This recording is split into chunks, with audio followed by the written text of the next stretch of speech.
Este año los hijos de la política aprendimos una gran lección, y es que cada quetzal y cada centavo que le entra al gobierno no nace del Estado, sino que viene de nosotros. Pero una vez ingresa cada quetzalito al erario público, ¿cómo se gasta? ¿En qué se administra? ¿Por qué, si los guatemaltecos pagamos casi 70,000 millones de quetzales en impuestos para mantener a ese gobierno, tenemos hospitales donde no hay medicinas? ¿Por qué nuestros niños se tienen que sentar en blogs y hay tierra en lugar de haber piso en las escuelas, y hay condiciones tan infrahumanas en los servicios que da el Estado? Pues resulta que hoy vamos a hablar de cómo, desde que tú pagas impuestos hasta que eso llega al erario público, es administrado cada uno de los quetzales. Y hagamos de cuenta que este es un quetzal que entró al gobierno, pagado por tus impuestos. Lo hemos dividido en 4 partes. Cada parte representa 25 centavos. Pues resulta que por cada quetzal que tú le das al gobierno, más de 70 centavos, o sea, más o menos por aquí, se van para mantener el puro aparato burocrático. O sea, toda esta parte se va para mantener sueldos, planillas, pactos colectivos de sindicatos. Es básicamente compromisos que ya fueron adquiridos y este dinero no se puede usar para nada. Y lo que te queda de ese quetzal que le das al gobierno se parte también y se divide entre 15% que va para pagar deuda, sí, porque así como nos endeudamos como individuos, también nuestro Estado se endeuda. Nosotros lo hacemos con tarjetas de crédito, el Estado lo hace adquiriendo compromisos que a futuro va a pagar y que luego no paga. Entonces nos queda esto. Este 15% es lo único que le queda a cada gobernante en Guatemala para poder entonces establecer nuevos planes y nuevos proyectos. Esto es con lo que contamos de cada quetzal que ingresa a el presupuesto nacional de la nación. Y para entonces entender por qué estamos como estamos, hoy tengo al licenciado Carlos González Arévalo. Él es analista económico de ACIES, él fue gerente del Banco de Guatemala y es un experto en el tema del presupuesto nacional. Y también nos acompaña el licenciado Diego Marroquín, él es director ejecutivo del Movimiento Cívico Nacional, quien también ha estado pendiente de cómo se ha conformado el Congreso, porque son los diputados los que administran la manera en que hacemos nuestro presupuesto. Muchas gracias a ambos por estar con nosotros en un esfuerzo que estamos haciendo porque los nuevos jóvenes, esos que salieron a la plaza a manifestar hartos de la corrupción, entiendan entonces ahora el funcionamiento del Estado que les ha sido heredado. Licenciado Carlos, para que los guatemaltecos entendamos, ¿es falta de dinero? ¿Es lo que siempre los políticos piden, que necesitamos más dinero, o el dinero que tenemos sí alcanza?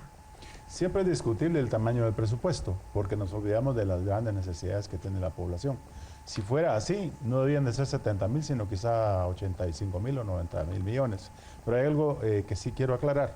De los 70,796 millones que está aprobado para este año, se esperaría captar en impuestos 54,000 y no 70,000. Y luego, con donaciones e ingresos no tributarios, llegaríamos a unos 58,000 millones. De manera que hay una brecha de 12,000 millones, que es el déficit fiscal que hay que cubrir con financiamiento, colocando bonos del Tesoro en el mercado nacional o en el exterior y préstamos del exterior. Así se integra, digamos, el total del presupuesto. Es como cuando nosotros pagáramos una deuda de una tarjeta de crédito, los ciudadanos estamos pagando impuestos, pero esos impuestos no están cubriendo la totalidad de los gastos. Entonces estamos acumulando 12,000 millones de déficit año con año. O sea, esto es todos los años nos va cayendo encima. Y al final hay 3 maneras de costearlo. Usted hablaba de los bonos del Tesoro, que es básicamente la promesa del gobierno de darnos hoy un bono que en el futuro va a tener más, pero también existe la inflación. ¿Puede ser ese otro recurso que el gobierno utilice? No, mire, como está planteada la política macroeconómica del país, yo creo que la inflación, estamos hablando de otro tema. La inflación es la meta explícita que tiene fijada el Banco Central y acompañada de un tipo de cambio, una política de tipo cambio flexible. Lo que se trata es de mantener el nivel general de precios, digamos, en una situación en la que no se deteriore el poder adquisitivo de la población. En ese tiempo estamos hablando de este año unos más o menos 2% de inflación, en lo cual se reduciría el poder adquisitivo de la moneda. Pero esto es diferente que hablar del presupuesto del gobierno.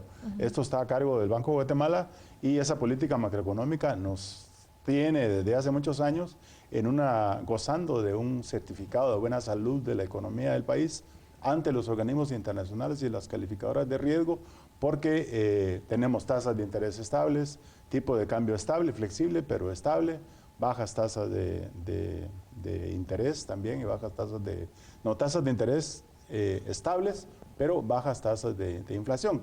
Entonces yo creo que el acompañamiento del presupuesto a la política monetaria obliga a que haya una coordinación adecuada a fin de evitar, por ejemplo, que el gobierno se endeude mucho y traiga un torrente de dinero e incremente el medio circulante a través del gasto público que está controlado a través de la política monetaria, y de esa manera sí podría influir, digamos, en el nivel de precios. Ya. Pero tal como está la política macroeconómica en este momento, creo que no hay el problema ese que señalan los economistas monetaristas de que la inflación se debe al exceso de dinero en circulación en el país. Yo creo que en este caso los medios de pago que miden la cantidad de dinero en circulación están creciendo acorde con la actividad económica del país. Diego, para los jóvenes es frustrante porque entonces salir a las calles a manifestar, oponernos a la corrupción, pero nos damos cuenta que de cada quetzal todo esto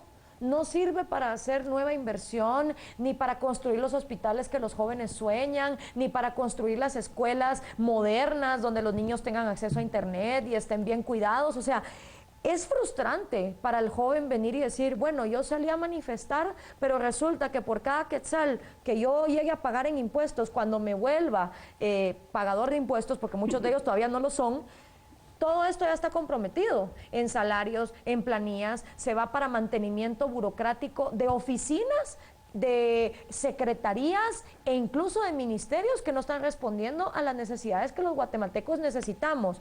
Esto se va a deuda, que es lo que nos acaba de explicar el licenciado González, perdón. Nos queda esto. Así es. Y con esto tenemos que hacer maravillas. Y la posibilidad de venir y decir, no, queremos cambiar lo que se va para acá, parece que nadie la toca. No hay ningún diputado que hable de cerrar secretarías o ningún presidente que hable de cerrar, digamos, apretarse el cincho dentro del gobierno. Entonces, ¿qué nos queda? Así es. Y si me permites, este 15% que dices que es para ahora, que es para construir escuelas, puentes, carreteras, etcétera, es un foco de corrupción por excelencia.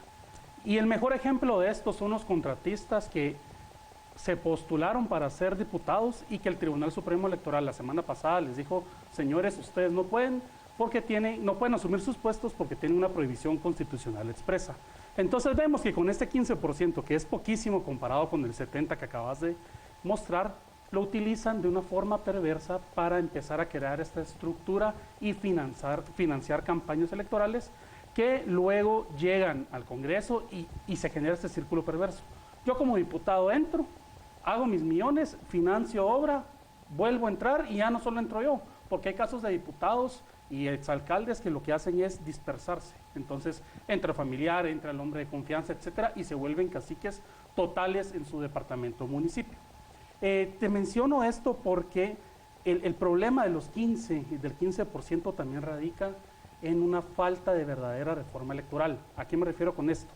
Si nosotros, los guatemaltecos, los jóvenes que hemos ido a manifestar, los que hemos cambiado Guatemala este año, seguimos votando por los listados cerrados y no votamos por personas específicas, este 15% al final es agua, se evapora, porque sirve para intereses perversos y intereses que no responden, como bien decía el licenciado González, a la economía o a políticas públicas necesarias para este país. Ahora, ¿cómo podríamos hacer, digamos, los jóvenes que volvemos a salir a la plaza para que más dinero de acá, de burocracia, de planillas, de puro mantenimiento de un Estado que no sirve, empezar a inyectarse a ese 15%, entonces este 15% se empezara a volver más robusto, se volviera un 30, un 35 y empezar a balancear, porque entonces resulta que estamos pagando por mantener oficinas, salarios, planillas, sindicatos a costa de tener solo esto. Y mientras esto siga así, la manera en que está dividido el presupuesto, son 70,000 millones, licenciado, lo que se supone que debería recaudar el Estado de Guatemala. Y la gente se pregunta, ¿cuáles son las prioridades? Porque educación recibe 12,000 millones, salud recibe casi 6,000. ¿A dónde se está yendo el dinero que sí serviría, digamos, para servicios? ¿Cuál es la prioridad? Sí, mire, yo creo que hay que separar las cosas. Hay una serie de dependencias estatales como secretarías que realizan labores redundantes de los ministerios y ahí yo creo que sí vale la pena hacer un recorte. Pero no podemos decir que, por ejemplo, haya menos policías cuando estamos demandando más seguridad. Queremos mejor educación y más cobertura, tenemos necesidad de más maestros. Y en el caso de la Administración de Justicia también queremos que el Ministerio Público tenga presencia en toda la República y solo en pocos departamentos lo está. Entonces, hay que distinguir lo que es un gasto redundante y no prioritario, como en este caso el nuevo presupuesto está recortando a un mínimo los gastos, por ejemplo, en viáticos para viajes, el uso de teléfonos para los funcionarios. Entonces, por ahí sí se puede ir. El problema es que no son tanto los millones que se puedan ahorrar por ahí. La mayor parte se va en la administración de los servicios públicos básicos, que son obligación del Estado, como es proveer educación, salud y justicia. Vamos a ir a una pausa y vamos a seguir platicando acerca de cómo el presupuesto se divide, pero esto es tan sencillo como que si en tu casa tu mamá o tu papá empezaran a comprar y a adquirir ahorita para Navidad una deuda tremenda y luego no tengan el dinero para respaldarlo. Así como el presupuesto de un hogar necesita equilibrio y necesita orden y transparencia, lo mismo es el presupuesto de nuestro país. Volvemos con más en Hijos de la Política.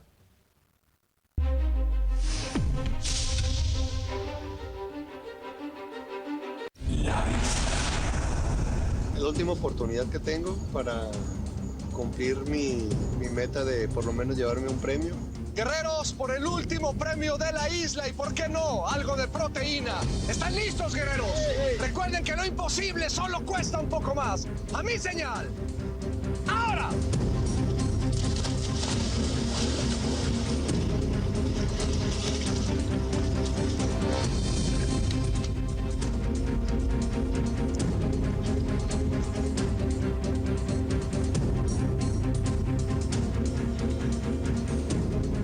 Jorge, haciendo uso de su buena condición en el agua y su agilidad para los rompecabezas, se llevó el premio que consistía en una camioneta último modelo.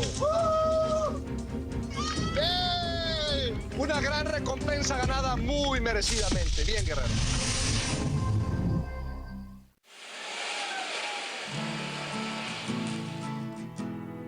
Dejo un año en mi caminar y descubrí que al comenzar fue tan genial soñar.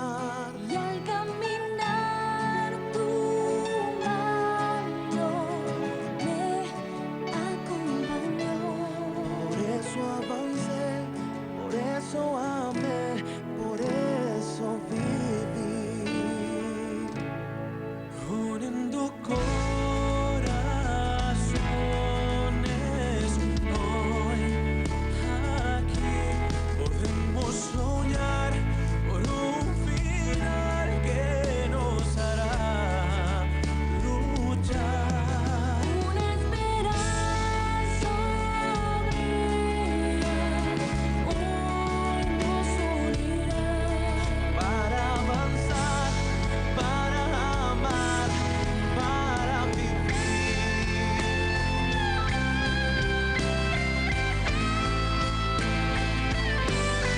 Caminaré sin miedo de lo que vendrá.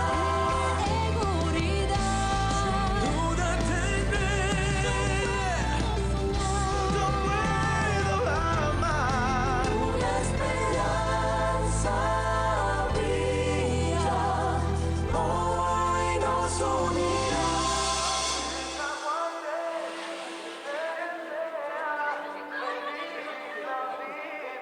En esta época, Nuestro mayor deseo es estar cerca de ti.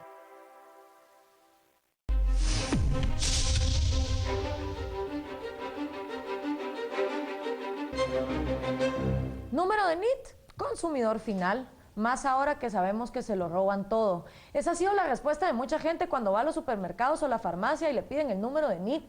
Estamos hartos de pagar impuestos porque nos dimos cuenta cómo se los roban. Y no solo se trata de la manera en que se divide, de la cual ya hablamos, el presupuesto de la nación, sino la manera en que se recaudan los impuestos. En Guatemala, de cada 10 actividades económicas, 8 no pagan impuestos. Es decir, el 80% de nuestra economía es una economía informal.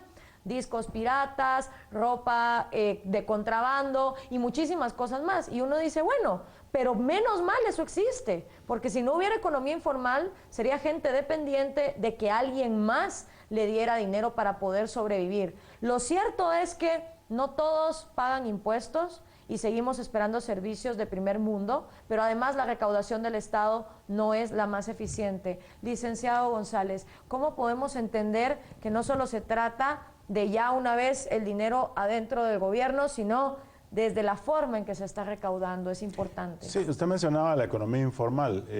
Desgraciadamente es un fenómeno que se ve en toda Latinoamérica y se habla de más o menos un 75% de economía informal, lo cual hace que con bastante razón, digo yo, la base tributaria que está constituida por una minoría, diríamos, que son los sostenedores de la tributación, no toman en cuenta también que el sector informal se hace grande porque esta economía no genera suficientes oportunidades de trabajo. Se gradúan miles de jóvenes año con año y no encuentran una colocación dentro del mercado formal de trabajo. Entonces solo le queda unirse, poner su propio negocio, unirse al negocio de la familia o migrar hacia los Estados Unidos o algún otro país.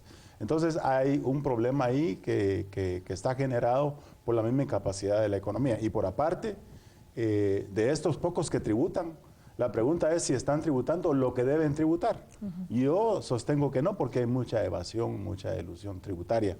Entonces se habla en estudios que han hecho que más del 30% hay de evasión en el impuesto sobre la renta, en el IVA, y más del 60% en el impuesto sobre la renta. Quiere decir que hace falta una recaudación más eficiente, cerrar las brechas que se tienen por la defraudación aduanera, tener mejores controles y también en el contrabando, toda esa mercadería que entra y hace una competencia desleal a quienes sí pagan todos sus impuestos, ¿no? Entonces hay que trabajar mucho en eso para recaudar mejor y de esa manera sí sentarse a ver cuál es la situación del sistema tributario del país y no salir primero con que hay que poner más impuestos, sino cobrar mejor lo que se tiene.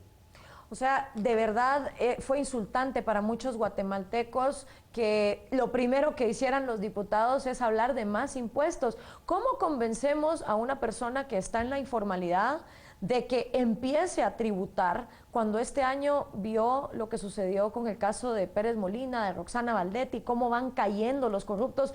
Yo no tendría argumentos para llegar con alguien en la economía informal y decirle, mire, de lo poco que usted hace, que encima es con lo que usted tiene que mantener a sus hijos, pague impuestos, pero tampoco le vendría a decir a los que ahorita evaden que entonces paguen. O sea, ¿cómo convencemos, cómo devolvemos esa moral tributaria a los guatemaltecos, Diego? Yo creo que lo importante para devolverle este sentimiento o moral tributaria, como estamos hablando ahorita, es ver resultados a corto, mediano y largo plazo. Creo que a corto plazo hemos visto este año persecuciones penales que ninguna ha llegado a sentencia condenatoria, pero como decimos en Guatemala, ahí van. El Ministerio Público la semana pasada presentó datos donde la impunidad en Guatemala va bajando. A lo que yo voy es el germen o el mal de la corrupción. Lo vemos en todas partes. Por ejemplo, el contrabando. No es posible que una persona que genere puestos de trabajo, pague sus impuestos, genere una actividad económica legítima y rentable. ¿Cómo va a poder competir, por ejemplo, con los importadores piratas o contrabandistas de cigarros, que es un caso emblemático, el licor, etcétera, etcétera? Nunca vamos a salir adelante. Y aparte, la corrupción y el sistema perverso de la corrupción. Por ejemplo, este presupuesto aprobó casi 1.500 millones de quetzales para ONGs. Una ONG Existe porque, como su nombre lo dice, es una organización no gubernamental que llena un espacio que el Estado no puede cumplir, ya sea por áreas de cobertura, especificidad de ciertos servicios, etcétera. El gran problema es que estamos abriendo, o los diputados abren el chorro y ni siquiera miden cuánta agua van a tener al final de cuentas. De estos 1.500 millones, el problema está en que se reparten o se dan a lo largo del año y no existe en la gran mayoría de los casos un argumento técnico de por qué se les da ese dinero. Entonces son 1.500 millones que estamos regalando los guatemaltecos, no los diputados. Y aparte es donde se tiene que generar esta cadena donde la Contraloría General de Cuentas tiene que fiscalizar montos como 1.500 millones de quetzales por obligación. Vemos también el tema del subsidio del transporte. Para que ustedes tengan una idea, el subsidio del transporte dentro de una de sus cláusulas establecía alrededor de 8 millones para servicio de seguridad privada dentro de los buses. Yo le pregunto a las personas que nos están viendo, ¿alguna vez han visto un guardia de seguridad privada dentro del bus? No. Entonces, la moral tributaria se va a dar cuando se fiscalice de forma concreta y empecemos los ciudadanos a ver retorno de inversión, si lo quieren ver así, o por qué pagamos nuestros impuestos y yo no me puedo subir a una camioneta. ¿Por qué? Porque me asaltan, porque etcétera, etcétera. Cuando miremos algo que satisfaga nuestras necesidades, ahí creo que se va a devolver. Hemos visto cómo, a pesar de que cambian las personas, como no cambian las reglas del juego, entonces seguimos siendo víctimas de procesos que son ineficientes. Y les pregunto a los dos, las maneras de eficientizar el presupuesto están ahí. Por ejemplo, dejar de financiar ONGs que no dan resultados, eliminar los pactos colectivos y empezar a insertar un sistema de salarios en base a resultados, empezar a pagarle a los maestros y a los doctores que son más eficientes en su trabajo y honrar, digamos, a aquellos funcionarios públicos que hacen lo mejor con lo que tienen, o dejar de subsidiar el transporte, permitir una competencia más abierta, incluso posibilidades como Uber, o hablar de otras maneras de transportarnos en una ciudad que está colapsando, sobre todo en el problema de la capital. O sea, hay soluciones y están ahí. Lo que pasa es que implica irse a pelear contra monstruos gigantescos que ningún gobierno de ninguna ideología ha sido capaz de enfrentarse. Porque hablar de ir a hacer más eficiente el presupuesto de educación con salario a resultados, y eso implica irse a sentar con Jovial Acevedo, a todos los políticos les tiemblan las patas. O hablar de eliminar el pacto colectivo de salud. ¿Existe en Guatemala entonces otra alternativa para hacer más eficiente el presupuesto? No sé si la ciudadanía debería de empujar a los políticos. ¿Cuál es su opinión? Mire, el problema de la obra a través de ONGs tiene un ingrediente político muy fuerte, porque los diputados distritales tienen que mostrar en sus comunidades que ellos están velando por la mejora de esas comunidades. Y quizá el problema no es en sí el hecho de que se utilice dinero para ese tipo de obras, sino la utilización de empresas constituidas como ONGs. Según se ha sabido de algunos diputados, parece que del listado que hay, muchas sí están bien calificadas porque han cumplido, pero hay otras que no se conoce mucho. Entonces aquí viene la labor que debería hacer la Contraloría General de Cuentas de verificar que la obra contratada sea entregada y evitar de esa manera que haya corrupción. O sea, dicho de otra manera, que los recursos que aporta la ciudadanía se gasten de forma transparente a la vista de quien contribuye, ¿no? El problema es que queremos reglas nuevas, pero no los jugadores que están ahorita metidos son los que la están apoyando. Vamos a ir a una pausa y volvemos entonces con la impresión de Diego Marroquín acerca de si existen en Guatemala o no esos políticos que quieran esos cambios, o vamos a tener que romper con la clase política actual. Estás en HDP, volvemos con más.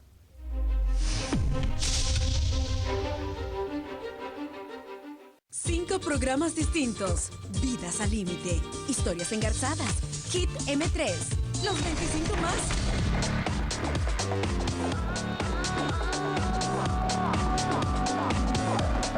Disfruta nuestra franja de las 8 de la mañana, de lunes a viernes. De lunes a viernes.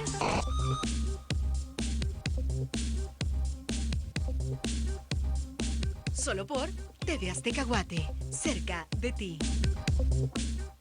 Hay que pensar de qué manera llevar a la final aliados sin perder cordura, pero llevar a la final a alguien de tu equipo que no represente tanta competencia para ti al final.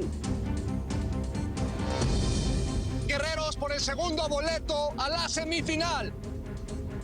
¡Ahora!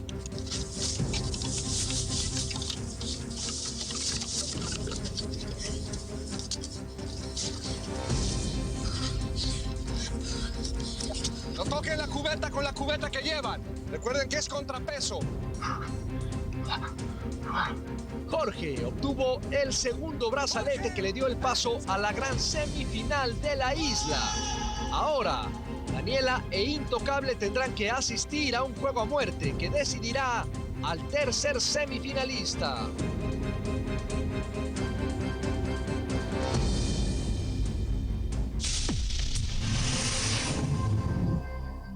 Diversión. Música. Princesa tibetana. Baile. Una mordidita, una mordidita, una mordidita. Y la mejor compañía. Únete a la diversión de lunes a viernes a partir de las 9 de la mañana. TV Azteca Guate, cerca de ti. Y que acompañe tu voz. Estoy demente, indiferente. No puedo hacerme atrás, aunque lo intente. Está de más hablar, no me quiero salvar. El rock es Azteca Hits. Lunes a viernes, 4 de la tarde.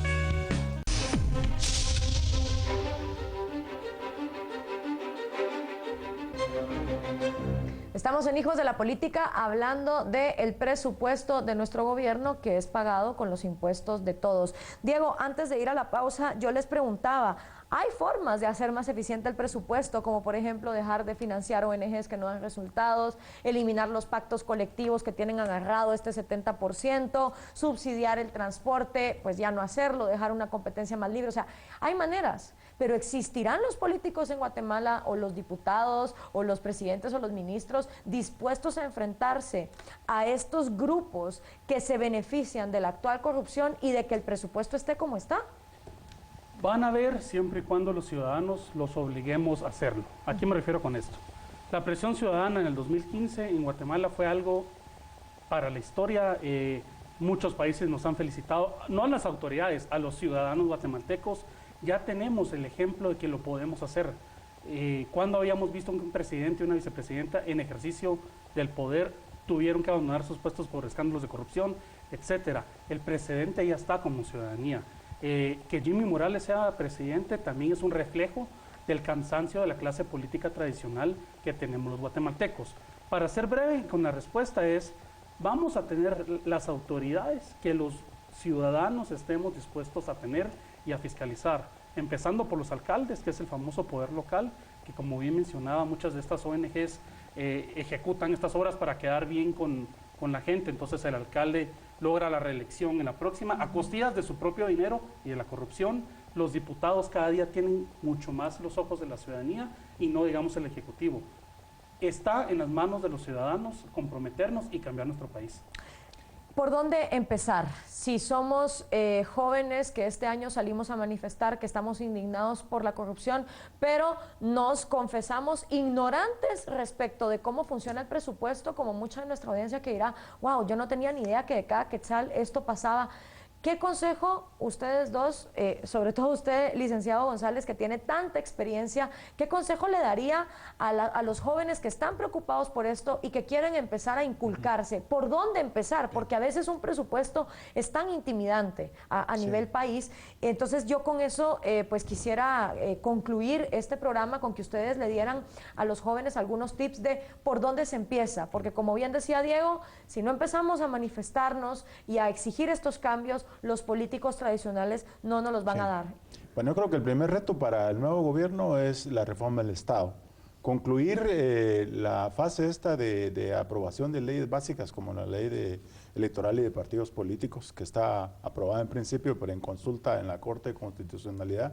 Ya se aprobó la ley de contrataciones, pero falta la ley de servicio civil.